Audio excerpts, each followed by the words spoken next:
বিজেপির ৬ আগরতলা যুব মোর্চা মণ্ডলের বাইক র্যালি অনুষ্ঠিত। মণ্ডল সশক্তিকরণ অভিযানের শেষ দিন এই বাইক র্যালির আয়োজন।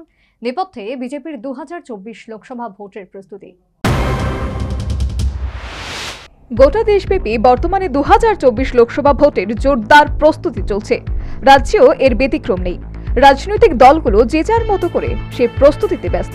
এক্ষেত্রে যদিও বিজেপি গুছিয়ে এগোচ্ছে। এই পরিস্থিতিতে বৃহস্পতিবার সকালে বিজেপির ৬ আগরতলা যুব মোর্চা মণ্ডলের বাইক র্যালি অনুষ্ঠিত।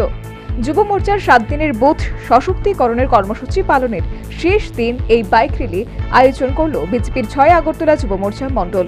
বিটি কলেজ মাঠ থেকে এই বাইক র্যালি শুরু হয়। বাইক র্যালিতে বিজেপির প্রদেশ সাধারণ সম্পাদিকা পাপিয়া দত্ত এবং যুব মোর্চার নেতৃবর্গ উপস্থিত ছিলেন। এই বাইক র্যালিতে কার্যত ২০২৪ লোকসভা ভোটের প্রস্তুতিটা তার রাখঢাক না করে অকপটে জানিয়ে দিলেন ত্রিপুরা প্রদেশ বিজেপির সাধারণ সম্পাদিকা পাপিয়া দত্ত। ২৪-এর নির্বাচনের একদম দোরগোড়ায় দাঁড়িয়ে রয়েছি।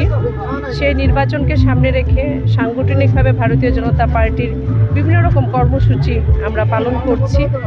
আমাদের একটি বিশেষ কর্মসূচি চলছে, সেটা যুব মোর্চার উদ্যোগে মণ্ডল সশক্তিকরণ অভিযান।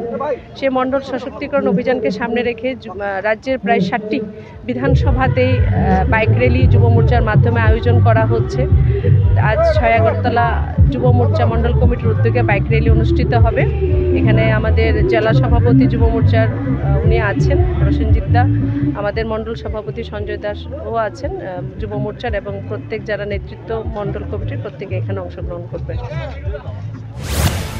এই বাইক র্যালি সংশ্লিষ্ট গোটা ৬ নম্বর বিধানসভা এলাকা পরিক্রম করে দলীয় যুব শক্তির জানান দিল। বলার অপেক্ষা রাখে না, এই বাইক র্যালিকে কেন্দ্র করে সংশ্লিষ্ট যুব মোর্চার নেতা কর্মী সমর্থকদের মধ্যে ব্যাপক উৎসাহ ও সাড়া পরিলক্ষিত। Bureau report, news vanguard.